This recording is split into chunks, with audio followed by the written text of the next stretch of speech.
Karena dari situ kita tahu seberapa besar pendanaan yang digunakan oleh perusahaan tersebut untuk bertumbuh.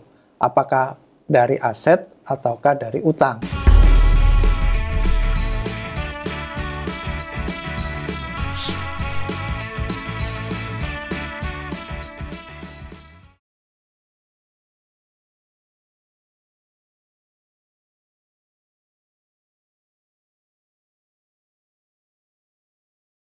Halo sahabat Mirai Aset, kembali lagi di BBM. Di Belajar Bareng Mirai Aset, kita akan selalu memberikan informasi dan ilmu baru agar kamu, sahabat Mirai Aset, bisa menjadi investor yang makin cerdas.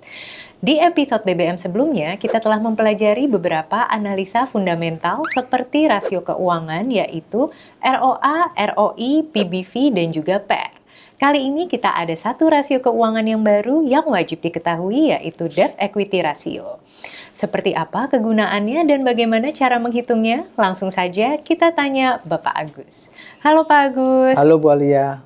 Betul sekali Bu, beberapa waktu yang lalu kita sempat belajar tentang PER, PBV, ROA maupun ROE, yang semuanya itu berbasis ke net profit. Ya. Nah, sekarang kita akan belajar tentang rasio debt. Alias hutang ya? Betul, yang itu adalah merupakan rasio dari solvabilitas. Nah, dari rasio ini kita berharap bahwa perusahaan itu bisa menggunakan utang itu dengan baik dan benar untuk pertumbuhan perusahaan tersebut. Jadi sebenarnya perusahaan itu berhutang tuh normal-normal saja ya Pak Agus? Betul Ibu, asalkan sesuai antara aset dengan utang itu tumbuh bersama ya. Dalam artian lebih cenderung untuk serasi. Oke, nah sekarang kita jadi mau belajar nih ya Pak ya tentang Debt Equity Ratio. Apa nih Debt Equity Ratio itu? Debt Equity Ratio itu merupakan perbandingan antara total hutang dengan total equity.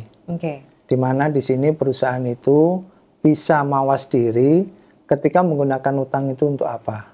Oke, karena yang namanya berhutang itu kita perlu yang namanya agunan ya Pak ya. Betul Ibu. Dan equity ini bisa dibilang sebagai jaminan atas utang yang diambil oleh perusahaan ya. Betul. Dan yang kedua untuk melihat kelangsungan dari perusahaan tersebut. Apakah perusahaan tersebut mampu untuk membayar utang-utangnya baik jangka panjang maupun jangka pendek di kemudian hari. Dan yang ketiga itu yang terpenting, inilah kepercayaan daripada seorang investor atau kreditur Bu terhadap perusahaan tersebut. Sebagai kreditur, ketika kita akan menyalurkan hutang kepada perusahaan tersebut, apa perusahaan ini layak dengan DER yang sedemikian. Dan sebagai investor, itu merupakan satu analisa untuk memilih layak nggak dikolek dan dikoleksi saham ini. Oke. Bagaimana sih kita sebagai investor ini mengetahui perhitungan DER nih Pak? Sebelum kita melihat lebih jauh tentang DER Bu, dalam satu rasio solvabilitas itu ada beberapa yang kita perlu perhatikan. Pertama ada debt ratio, di mana itu membandingkan antara total hutang dengan total aset. Yang kedua juga kita bisa membandingkan nih Bu, antara equity dengan total fund. Nah, dan yang ketiga kita bisa membandingkan total utang dengan total fund atau total aset. Nah itu yang disebut dengan debt equity ratio. Setelah kita mendapatkan angka-angka tersebut nih ya, rasio debt seperti apa sih yang dikatakan kondisi keuangan perusahaan ini sehat dan tidak sehat? Kalau dilihat secara rumus, debt to equity ratio itu kan total hutang dibagi ekuitas. Jadi DER itu berbanding lurus lah dengan total hutang. Kalau semakin besar hutangnya, berarti DER-nya akan semakin tinggi. Nah, memang itu untuk batas tertentu baik ya Bu ya. Tapi kalau sudah berlebihan, kalau kebanyakan utang, dikhawatirkan perusahaan itu tidak mampu untuk menyelesaikan. Apalagi ada bunga-bunga yang harus ditanggung. Jadi boleh saya ambil kesimpulan semakin kecil angka debt equity rasionya sebenarnya berarti semakin sehat. Betul juga dikatakan demikian. Tetapi kalau semuanya itu menggunakan ekuitas yang kita punya, juga kurang begitu bisa tepat untuk kita mengembangkan jadi ekspansi perusahaan. Ada beberapa tergantung memang kondisi perusahaannya ya. Betul Ibu. Agar sahabat Mirai Aset bisa langsung mempraktekkan di aplikasi HOTS, langsung saja ya Pak, kita buka bersama-sama biar bisa belajar dan mengerti debt equity ratio. Baik Bu Alia, sahabat Mirai Aset, kita akan belajar praktek di HOTS tentang apa itu DER, debt equity ratio. Yang pertama, kita buka menu HOTS, setelah itu masuk ke menu 1922, kita bisa langsung search di situ, dan itulah muncul balance sheet. Itu kita sebetulnya kalau mau diperinci juga bisa, yaitu melalui di menu information.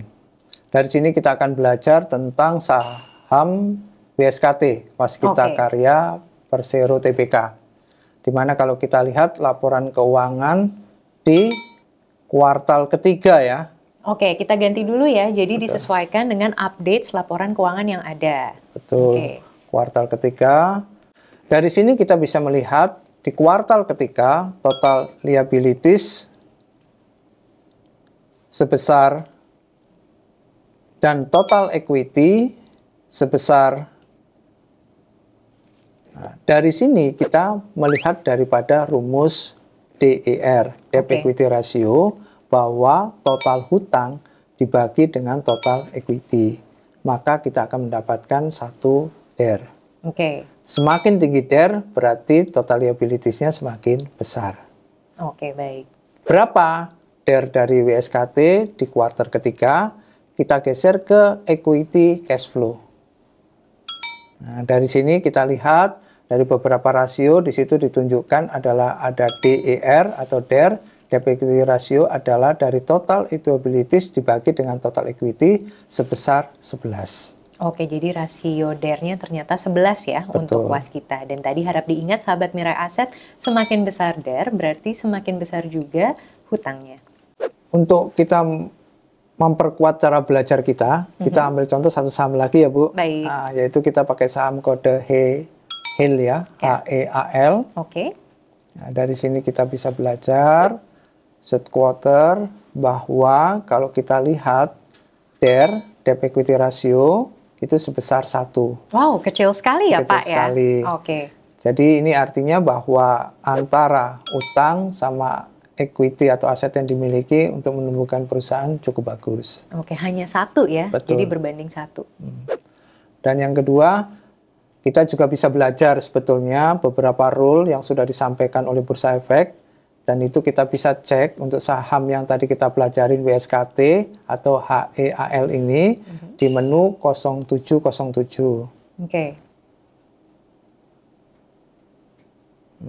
Dari menu ini kita bisa melihat apakah 2 saham di atas mempunyai permasalahan. Jadi ternyata menu 0707 ini adalah berisi saham-saham yang memiliki notasi khusus ya Pak ya? Betul. Nah, kita boleh ambil contoh, ini seperti saham ABA. Kita klik di ABA, nah itu ternyata dia muncul E, itu artinya ada negatif equity. L berarti late subsequent financial report. Jadi secara equity dia negatif dan dia belum memberikan laporan keuangan. Nah ini sebagai investor kita harus tahu dan mengerti, karena ini merupakan rule kita, jangan sampai kita memilih saham secara fundamental kurang bagus. Wah, ini ilmu baru dan rasanya pengen cepet-cepet langsung dipraktekin nih Pak. Ada nggak nih kesimpulan untuk sahabat Mirai Aset biar lebih giat memperhatikan Debt Equity Ratio? Sahabat Mirai Aset, ketika kita belajar tentang laporan keuangan, jangan melihat satu sisi ke bagian keuntungan ataupun profit. Tetapi kita juga akan belajar tentang bagaimana rasio solvabilitas, khususnya DER, Debt Equity Ratio. Karena dari situ kita tahu seberapa besar pendanaan yang digunakan oleh perusahaan tersebut untuk bertumbuh. Apakah dari aset ataukah dari utang. Baik. Terima kasih banyak ya Pak Agus atas ilmu barunya terkait Debt Equity Ratio. Sama-sama Bu Alia. Ternyata banyak ya yang bisa dipelajari dari analisa fundamental. Tidak hanya kalau melihat kesehatan perusahaan dari profitnya saja, tapi dari juga penggunaan hutang yang bisa membuat perusahaan juga bertumbuh. Semoga ilmu baru tadi dapat membawa manfaat dan menjadikan sahabat Mirai Aset menjadi investor yang semakin cerdas. Jangan lupa selalu menyaksikan BBM dan happy cuan!